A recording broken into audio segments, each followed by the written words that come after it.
This conference will now be recorded.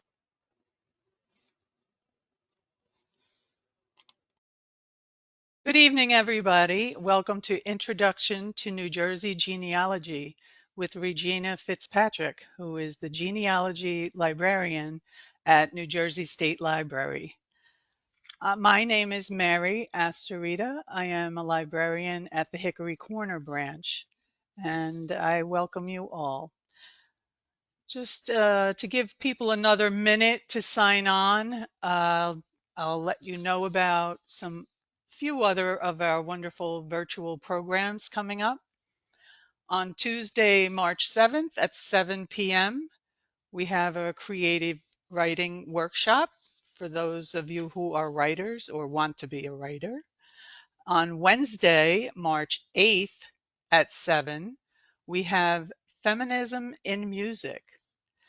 And on Monday, March 13th at 6:30, we have the virtual program Female Spies in World War II. You'll notice the theme of the final two. March is Women's History Month. So we hope you will join us for any of those that interest you. Just go to mcl.org and go to events and then event calendar to register. And I am going to turn this over to Regina Fitzpatrick. I will introduce her by saying that Regina Fitzpatrick is genealogy librarian at the New Jersey State Library.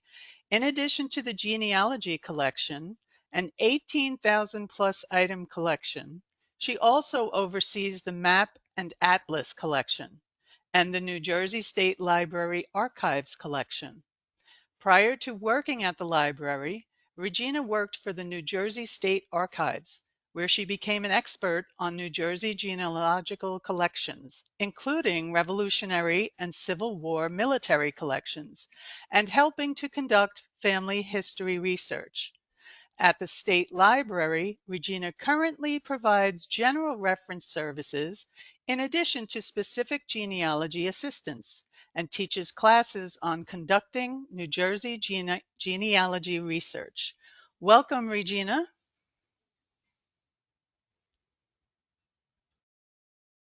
Thank you so much, Mary. Could I just have a verbal confirmation that you can hear me? Yes, we can hear you, Regina. Okay, wonderful. Thank you so much. I'm very glad to be here tonight. Welcome all of you to Introduction to New Jersey Genealogy. I'm going to give you a couple caveats just before we begin. Number one, I'm going to ask, as Amelia said in the beginning, to please hold your questions until the end of the program. When you ask questions, if you have highly specific genealogy questions, I may briefly answer and then ask you to follow up with me by email. Um, Finally, I just want to say very, very quickly that this is an incredibly dense class. I created this PowerPoint presentation for you to review at a later date, essentially. And you are going to be provided with the slides. Either they're going to be attached to the webinar presentation, or they will be emailed to you after the presentation. So you'll notice as we go through the PowerPoint that I use complete sentences. And my PowerPoints have a few of my speaker notes included so you can have a little bit more information.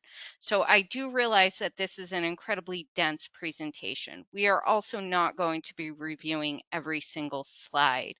I created this so that you would have a very holistic picture of New Jersey genealogy and so that the slide deck would be of use to you in the future. If we skip something that is of interest to you or that you would like me to review in a little bit more detail, I'm very happy to do that. But in the interest of time, like I said, I will be skipping. The other thing that I want to say is by the end of this, your head will probably be spinning a little bit because I'm going to be giving you a lot of information. Please don't feel that an hour-long class is going to make you a New Jersey genealogy expert, or we're shoving all this information at you so that when you visit us at the state library or over at the state archives, like we gave you all this information so we wouldn't have to deal with you or help you. That is not the case at all. We are always here to help and assist you. Again, any questions you have about the presentation, I'm happy to answer either after we're done or by email. So with that, let's dive in. So what we're going to do tonight is I'm going to just give you a real quick rundown of some basic concepts. We're going to talk about vital records and county naturalization records. And then we're going to talk about a few resources available at the state library. The records that we're going to be talking about are largely available at the New Jersey State Archives, while some of the other resources that may be of use to you that you can access from home or in person at the state library building are there. So with that, let's get started. I like to start the presentation with a definition of genealogy that I found really useful for beginners. And in this class, we are focused on basic and essentials. This is an introductory class, so we're not really delving all that much into the weeds and other side quests or side missions you might go on in search of your genealogy. I'm also not going to be hitting every single major genealogy collection that's available to you at the state level tonight. I'm just giving you our real frequent flyers. So genealogy is the study of a continuous line of descent from a single individual, in this case you. So, our basic genealogy goal is to collect a birth, marriage, and death record, starting with you and working your way back in time. So, you go to you go to mom and dad, you go to grandma and grandpa on both sides, you go to the great parents, and you keep working your way back. This can be a very simple process. Especially when we're talking about more modern records that are more easily accessible. You may be able to find some stuff online. You may just be able to go into an index and say, oh, look, here's Uncle George. Boom, got his birth certificate. Other times, sometimes names are misspelled. Sometimes records are misfiled. Sometimes you really need to do some detective work in order to find something. But there are two basic types of documents that we look at when we're looking at genealogical records. These are primary documents and secondary resources. Primary documents are essentially records collections. They're things like birth records, wills, deeds. They're the actual records that were produced contemporary to a person's life. We like these because the informant who provided information to create the record was likely the person themselves or someone who was very close to them. So thus we assume that the information provided here is incredibly accurate. Most primary documents are housed in records repositories such as archives and historical societies. The state library, where I work, does have some primary documents. These include newspapers and city directories.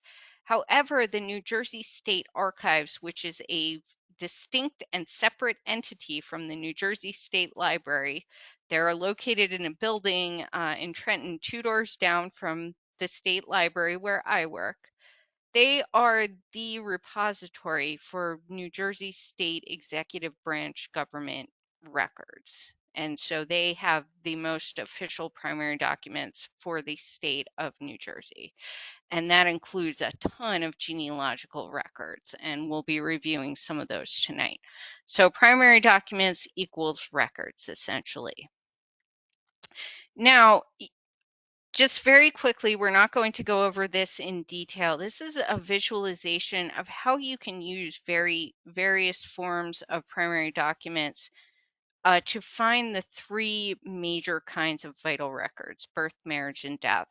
So for instance, if you were looking for a birth record, maybe you can't find a child's birth record, but you could look at the parent's marriage record if you have that, and especially if it's an oldest child that you're after, you could extrapolate the date from the marriage date. So this is a quick little visualization. Again, not going to review this in great detail.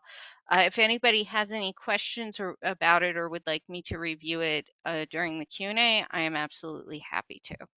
So primary documents are records. Secondary resources basically equal books. What you're looking at in the image to the left, which by the way is a photograph of one of the shelves of the family history collection. We have a large family histories collection at the New Jersey State Library. Usually books can be published long after a person's death. So we're assuming that the resource is probably not contemporary to the person, and they did not provide information to create this type of record. These can be things like primary documents index, so indexes or transcriptions to records collections, family histories, town or county histories, memoirs sometimes that have genealogical information, other general reference materials about conducting genealogy. These are all secondary resources. And you are probably going to find this type of resource in records repositories and libraries, historical societies, and genealogical group collections.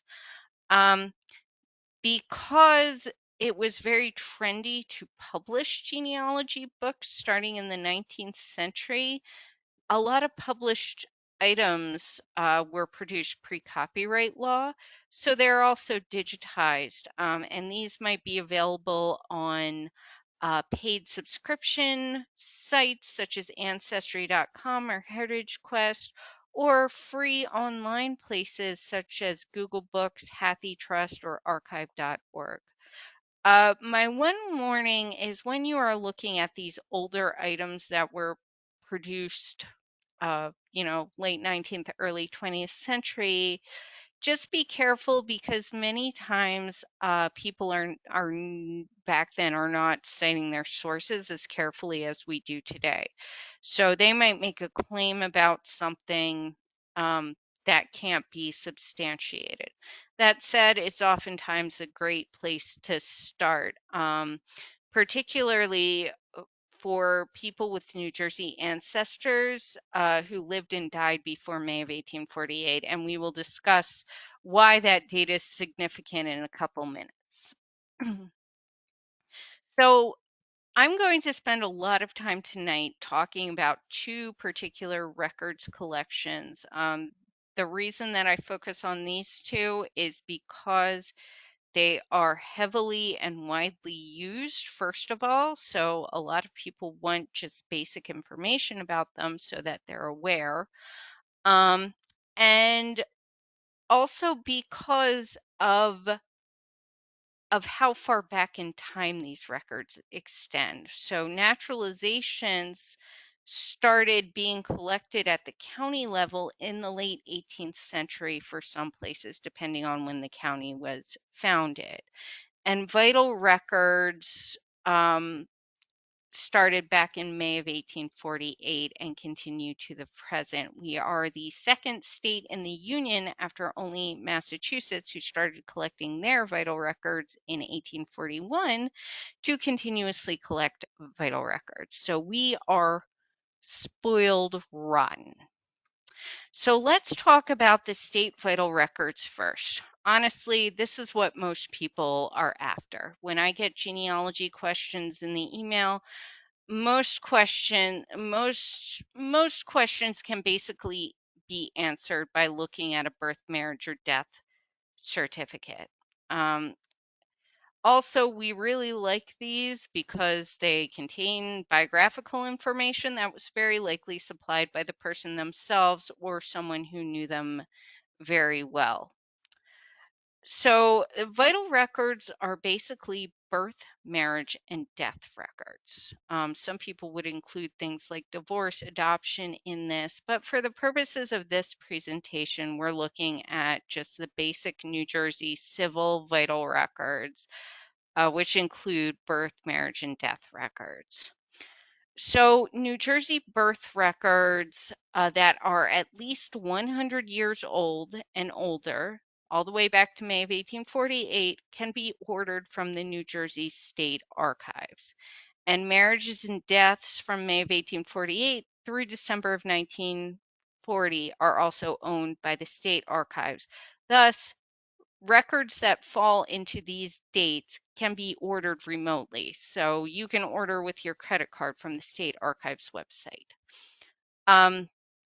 If a birth record is less than 100 years old, or a marriage or death record from January 1941 to present is desired, uh, these records are then owned by the Office of Vital Statistics and Registry, which is part of the New Jersey Department of Health.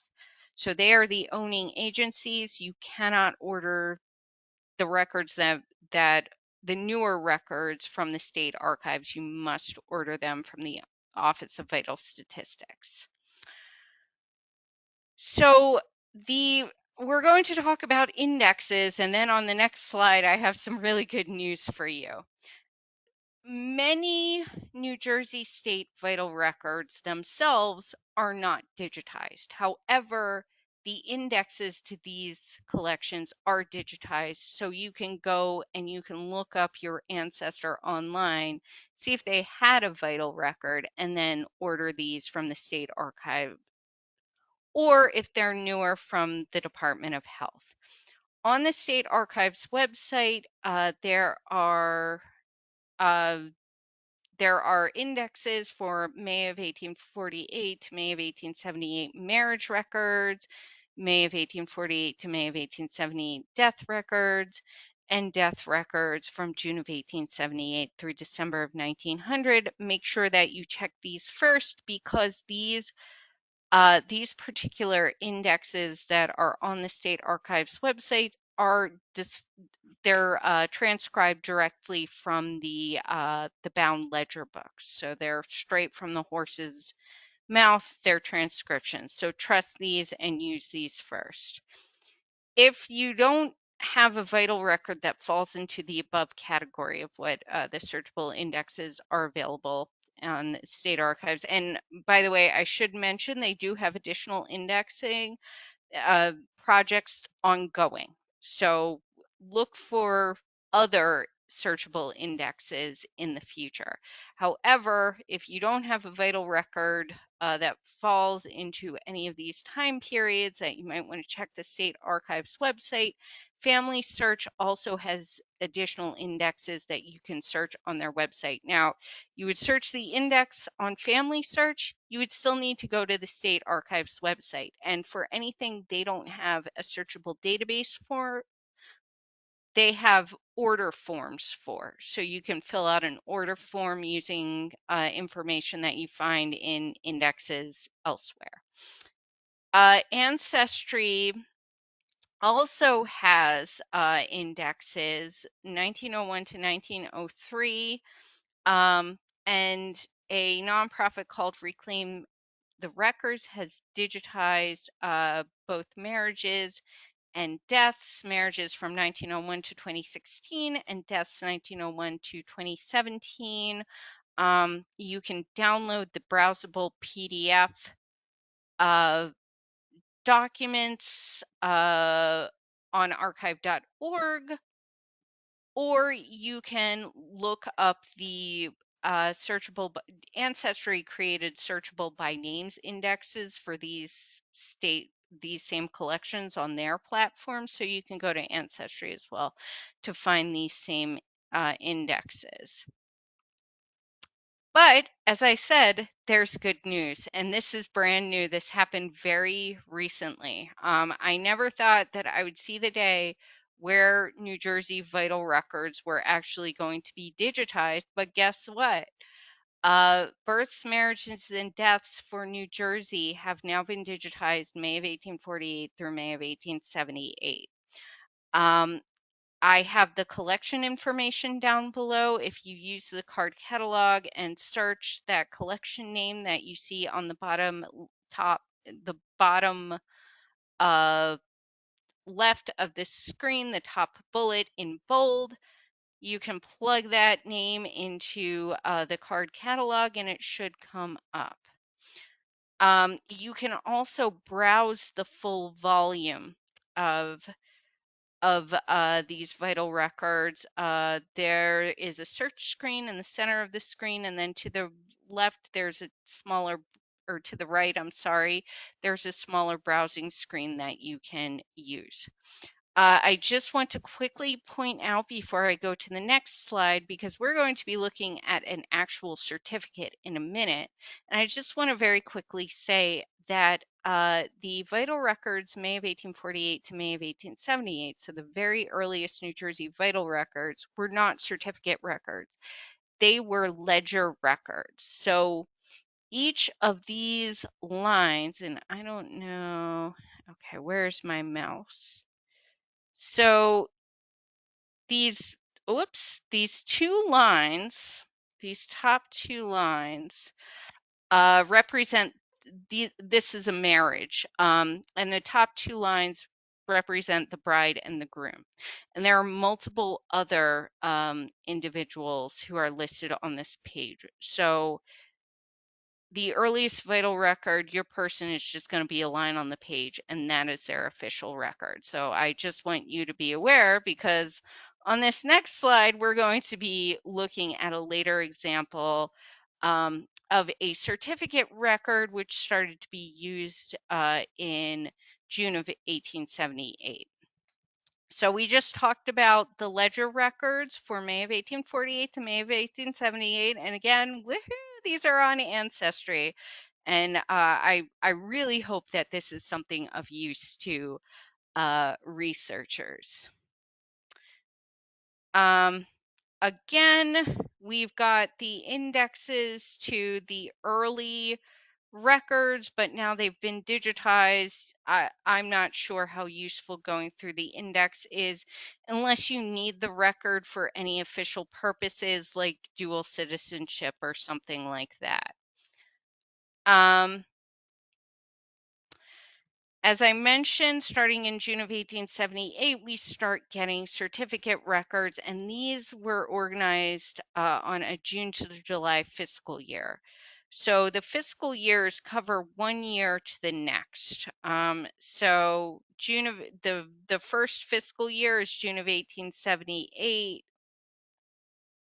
to June of 1879.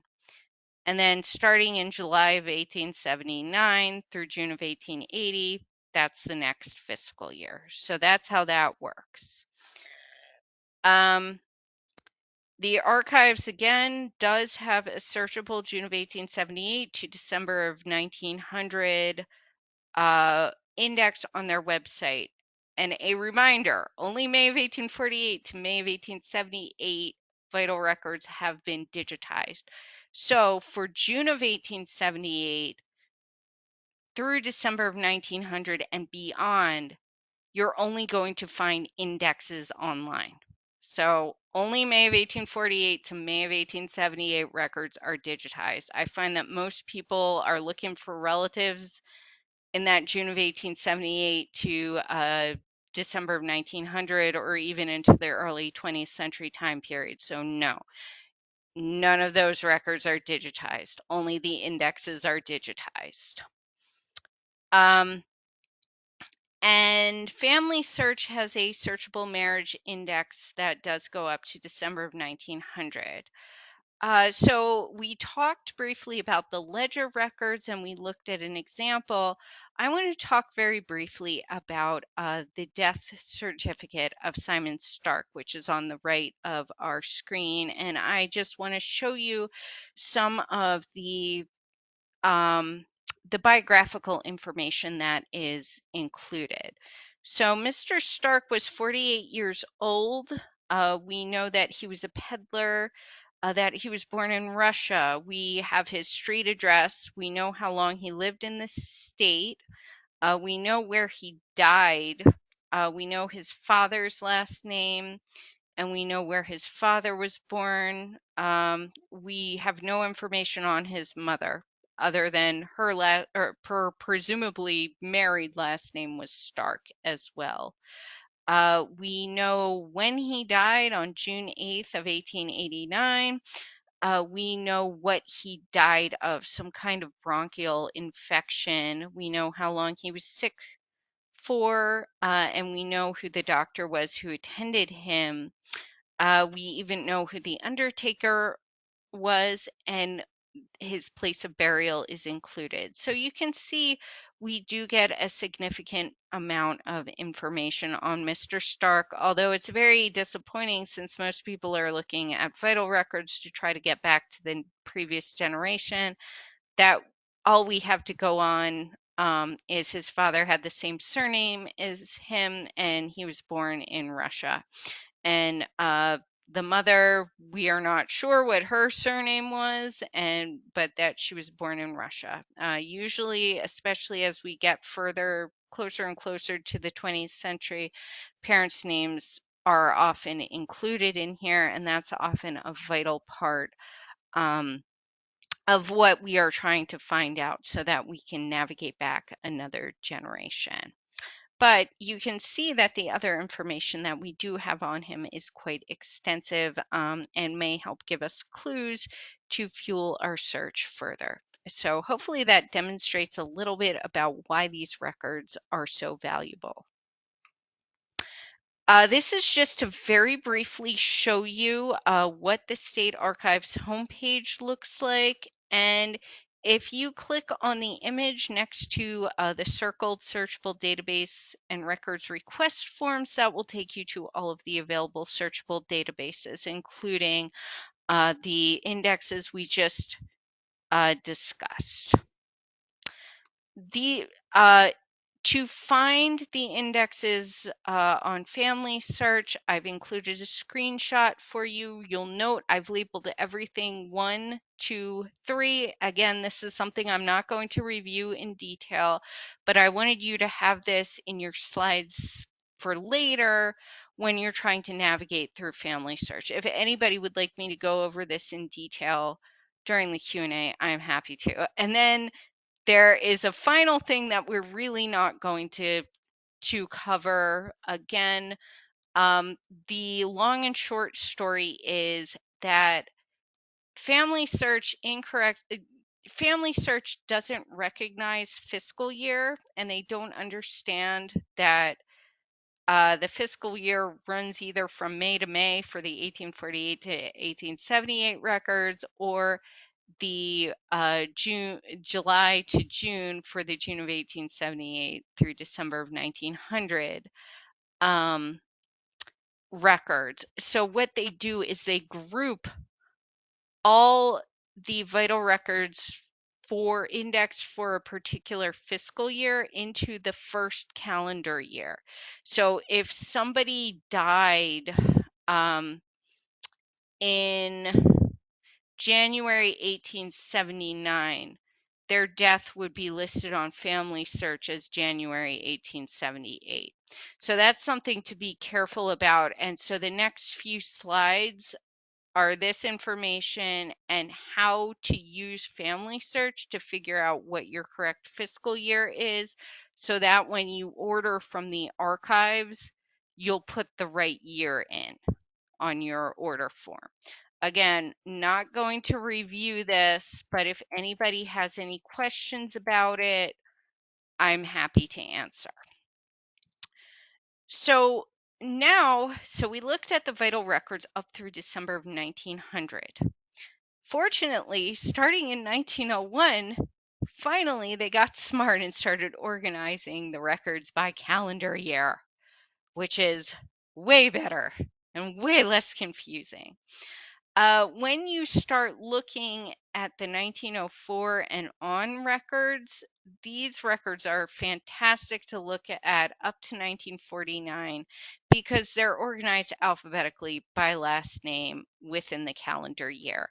So if you have any vital records that fall into the time period 1904 to 1949 in New Jersey, I highly recommend especially if you're going in person to the archives and you're just figuring out, how to use the microfilm and how to navigate the research room.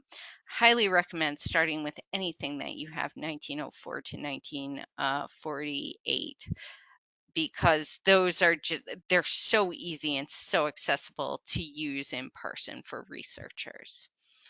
The state archives currently owns birth records from 1904 to 1922, and the archives owns marriage records from 1904 to 1940. Again, those marriage and death indexes are posted both on Ancestry.com, via archive.org, and at NewJerseyDeathIndex.com. Again, remember, only those vital records May of 1848 to May of 1878. The vital records themselves are digitized. Anything we're talking about here, the actual vital records, you still have to order from the state archives. They are not digitized. So let's talk about naturalizations now. Again, I know that many people have immigrant ancestors, and many people want to know when they became United States citizens. I would say that most people who are researching, they're not going back to 1790. Most people are researching from the mid-ish to late-ish 1800s up into the 20th century. However, starting in 1790-ish, this type of documentation was structured exactly the same for up until the mid 20th century when the county courts of common pleas stopped handling naturalization and they switched over to the federal courts. So this type of record has two parts: a declaration of intention and a petition for naturalization. The declaration is declaring that you want to become a United States citizen. So you file papers saying you want to do that. Then after you complete a residency requirement, you're able to file a petition for naturalization. And if the court accepts it, that makes you a U.S. citizen. I highly recommend looking when you are researching in these records collections yourself, go to the petitions first because the complete naturalization application, including the declaration, is going to be included with the petition. So you'll save yourself some work. So if you make a trip to the state archives and you're looking in the county records and you want to look at naturalizations, go to the index to petitions for naturalizations first. Look it up, and you should get the complete application, which does include the declarations. Unfortunately, if you are doing research before 1906, you are going to get very little personal or biographical information. They are literally these tiny little cards that are about that big with boilerplate language. They contain the person's name, the judge's name, the previous country or political entity that they held loyalty to, and a sponsor slash witness name, and that's it. There's no context given. However, if you're looking 1907 and after, declarations and petitions do include tons of personal and biographical information. And we are going to be looking at an example of one that has tons of information in it. And just something to keep in mind, if your adult woman ancestor naturalized after 1920, and this is significant because it's when the constitutional amendment passed that gave women suffrage, she'll have her own application regardless of marital status. If she was a fully grown adult, she will have her own application. If she came in before women had the right to vote, she will have naturalized likely under her spouse or under her dad, because women were treated like minor children prior to gaining the right to vote in this country. So we're not going to review this slide. Again, this is for your information. You can find most naturalizations at the county clerk's office. However, the state archives does have microfilm copies of most county naturalization records available for in-person use. And on top of that, they do own several counties' records. And if you look on their website, they have a list of records that they own. And anything that they own, you can order remotely. Also, FamilySearch.org might have the county records digitized. If you go into the browsable image collections, you can find the complete bound volumes of the naturalizations for each county. Unfortunately, these are not searchable. They're not OCR'd. You can't type in a person's name. You're essentially going through a roll of microfilm on your computer screen. I have details on how to find the naturalization, what you do to get to that search screen in the third bullet. And I have a screenshot of what you're going to see. The top one is the search results, and then the bottom one is what the quote unquote digital microfilm you're going to be looking at is. As you can see from the first couple of shots of that digital microfilm, every single volume is indexed, so it should point you to a page for your person as you're looking through the volumes. So again, not a whole lot of detail, but if you do have any questions or would like me to go back and review something, I'm happy to do that in the Q&A. Now, this is really what I wanted to show you. I want to show you the power of what you can find.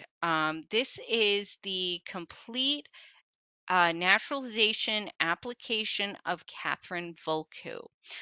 I have on the left of the screen her declaration of intention enlarged, and I enlarged the declaration and not the petition because the declaration has her photograph in the lower left-hand corner plus her signature on it. We get tons of information on this lady here. We have her name, we have her address, her occupation, her age, a physical description, her race and ethnicity, where she was born, her birth date, when she was married, her husband's name, when he was born, where they were married, when she came over to the United States. She has her two children on here, even though they were born here in the United States. Her two children are named, and their birth date as well. It has details on where she left, when she left her home countries, her port of departure, her port of arrival, The name she traveled on, because she was not yet married when she got married here in the United States. So her maiden name is on here, her exact date of arrival, the ship she was on, and then plus, like we said, her signature as well. In addition to her declaration of intention. And remember, what I did to find this particular application was I looked her up in the petitions for naturalization, and this just gave me everything associated with her full application that included both her declaration, petition, and the other two documents that you see below the petition for naturalization, which are the center and left upper screenshots. These are the front and back of the petition. It's got the same information, just not as sexy because it doesn't have her picture on it. So I enlarged the cool document that had her picture. In the center below page 1 of the petition, and remember the petition is what grants you U.S. citizenship. Declaration is what you file when you want to become a citizen. The petition is approved by the court once you meet certain residency requirements, and if that is approved, you become a U.S. citizen. Below that, we have a certificate of arrival, and then another document which was part of her naturalization materials to the lower left. I think that one is a name change. I think she anglicized her name from Catalan to Catherine, and I believe that's what that is. So you can see we have a lot of great information here, and this is really what people are after because, like I said, it includes a lot of dates. It includes the hometown of the person where they were born.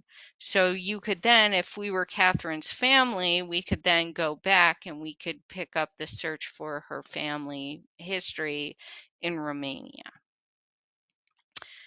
So at this point, we've talked about records. Now I want to talk about some of the useful things that the state library has. Remember, all records or most of these records that we discussed are going to be at the state library or at the state archives, whereas when we are talking about the print resources, we're really largely talking books, which are over at the state library. So archives, records, state library, books. We have a very large book collection, including about a 6,000 volume family history section. We also have newspapers, particularly strong for the 20th century, and city directories.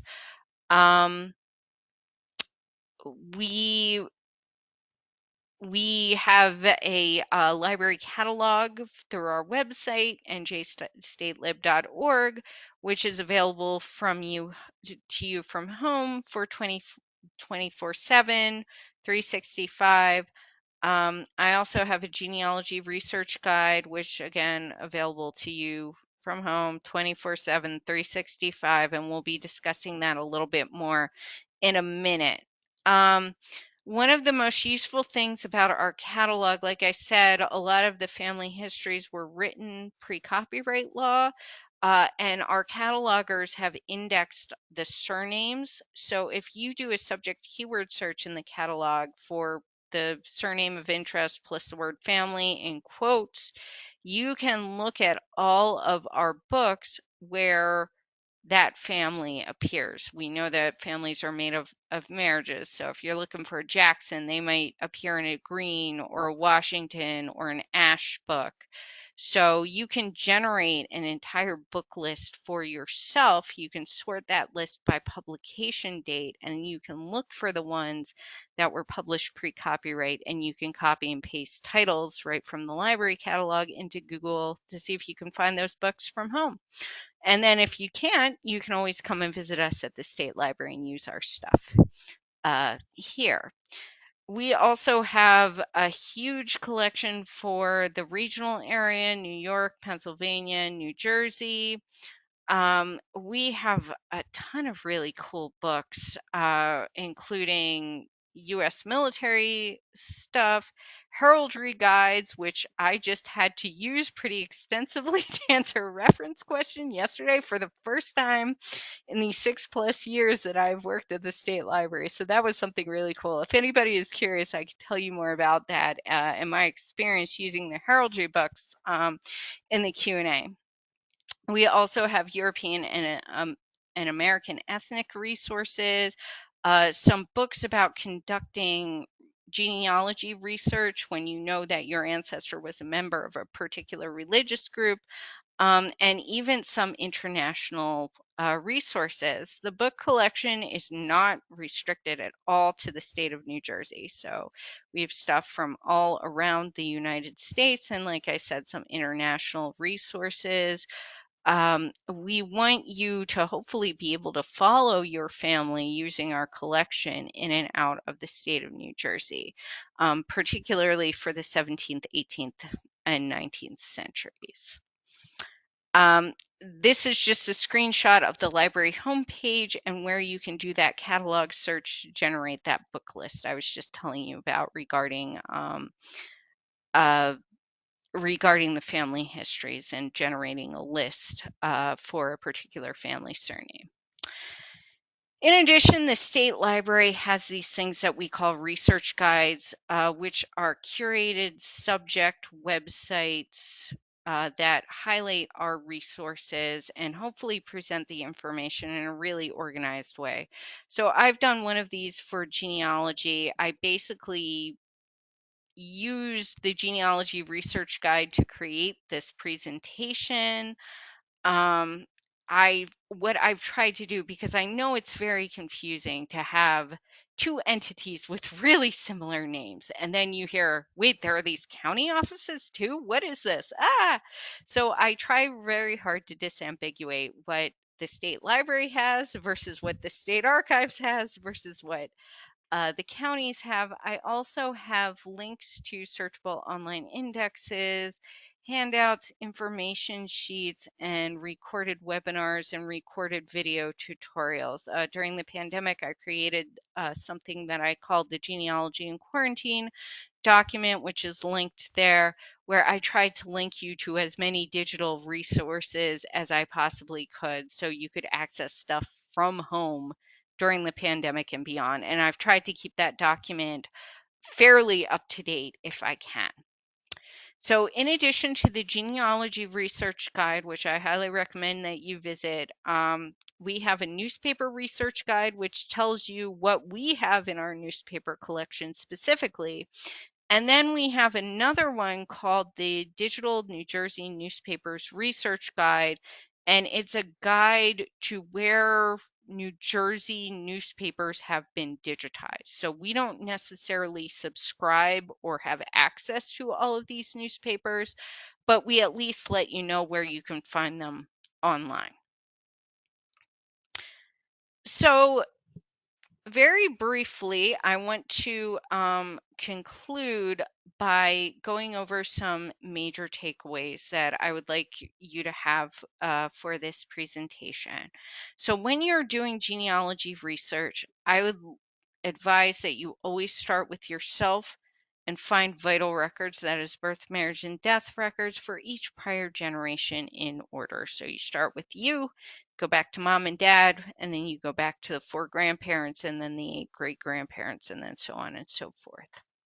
State Archives has digitized searchable indexes for the marriages, May of 1848 to May of 1878, the deaths, May of 1848 to May of 1878. Again, not sure how useful that really is unless you need them for official purposes, because the vital records have been digitized May of 1848 to May of 1878 on Ancestry.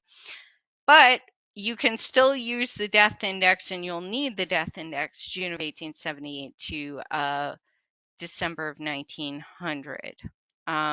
You're going to want to use that particular index because it's transcribed directly from the printed ledger book.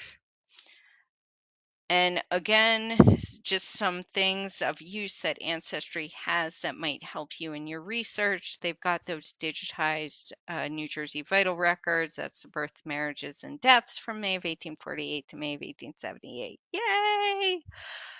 They have other New Jersey vital records indexes, particularly that go up through the 20th and into the 21st century. Remember, those newer records, so birth records that are less than 100 years old and marriage and death records from 1941 up to the present, you need to write to the Department of Health. They're the owning agency. Remember that only the May of 1848 to May of 1878 vital records are digitized. There are indexes online for everything else, but you still have to order the actual vital record from the owning agency. In addition, Ancestry has the population census records, which might be helpful in narrowing down the date of a vital record, the Social Security Death Index, if you are doing 20th century death research and need a month and day of death. And there are state censuses as well. Family Search has again, those indexes, uh, you'll still need to go to the state archives website to order anything June of 1878 through December of 1900.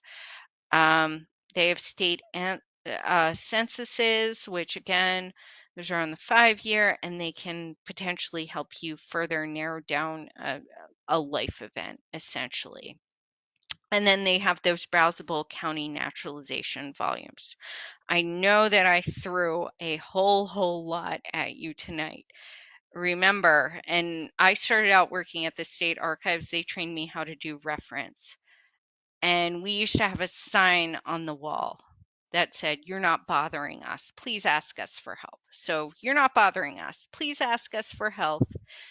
There's no such thing as a dumb question. We are really, really happy to assist you in any way. So I'm going to leave you with that, and I'm happy to answer any questions. I can tell my cool heraldry story if you like. I'm going to stop screen sharing, but if I need to come back to my slides, you all can just let me know.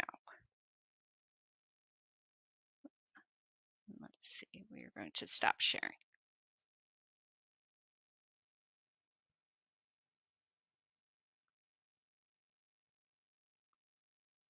Thank you, Regina. This is the Q&A section. So if you have, okay, here's a question for Regina.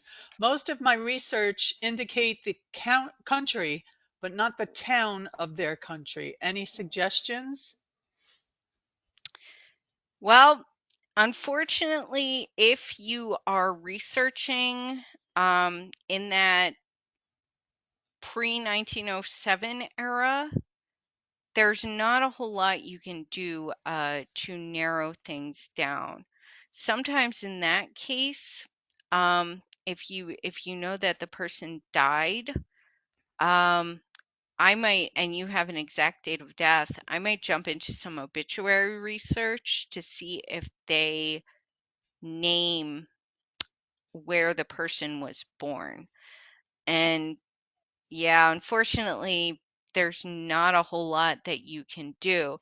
Now, the other thing is, and another death suggestion, look at the person's religious community records, because they sometimes have more details than vital records, and maybe they would have a town name where the person died. So that's my other suggestion. Okay, another question. What's the best way to research a change in the family's surname?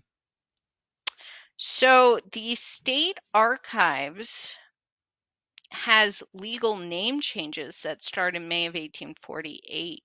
That's one of their searchable databases on their website. So I highly recommend using that if they change the name legally.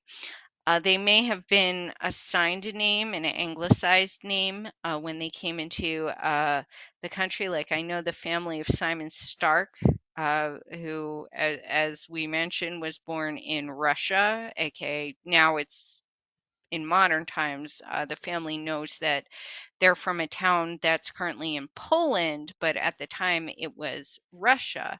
But they believe that that's an Ellis Island name for the family.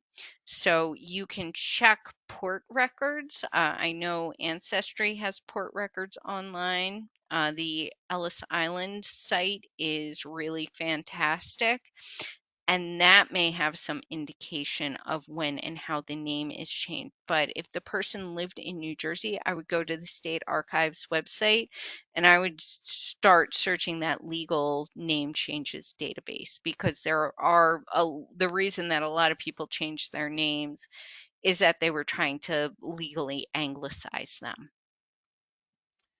Okay. Would I be able to secure a DD 214?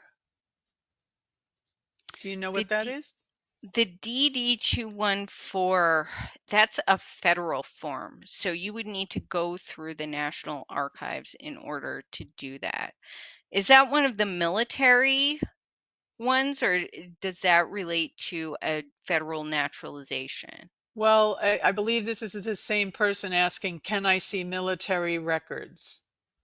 Okay, yeah. If it's a World War II conflict and later, you need to go through the National Archives. You need to be careful because, unfortunately, in 1973 at the St. Louis, Missouri facility, there was a fire.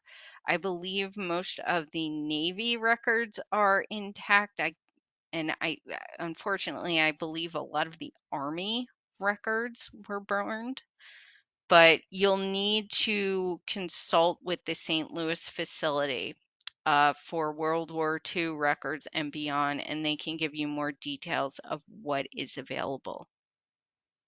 It's Marine It Corps for Vietnam. for Vietnam. So this fire happened in 1973. Um, so if the person, I would check with them because I don't know how late the Vietnam records go, and I don't know what was destroyed from the Vietnam records. I'm more familiar with what was destroyed for World War II. Okay, I see someone raising their hand. How do I, Amelia, how do I answer a hand raise? If you click on Someone's it, it'll raising their tell hand. you Can you who it is. just, sorry? If you click on the hand raise, it'll tell you who it is that raised their hand. It says waiting for name.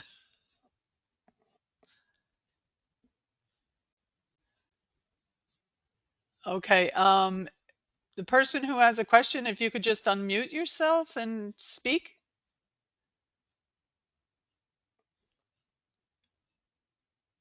Maybe it was answered. Let's see.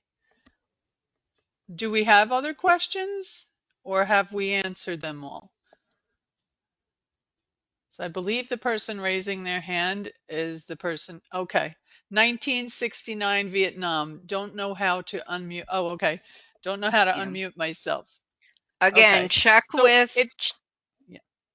check with St. Louis National Archives. If you give me a second, I can go to the website and see if I can put it in chat for you. Hold on just one second.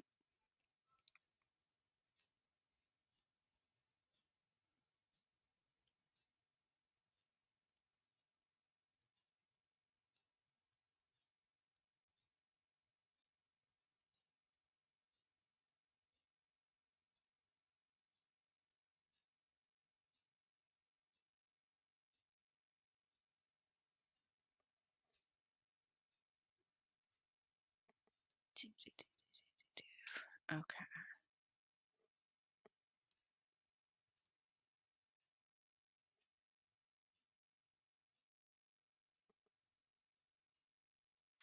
Okay, there we go. So that is the site with the contact information for the facility. Let me just go and see if I can find details on the 1973 fire.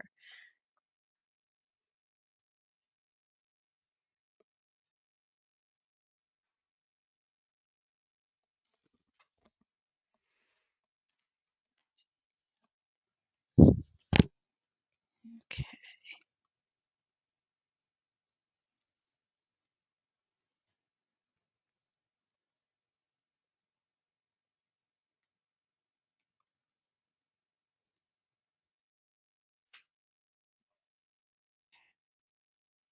there we go. Okay, and Dawn asked about information on adoptions. If we are talking, I believe it's pre-1940. No, I'm sorry. It's 1940 and then they're sealed starting in 1941.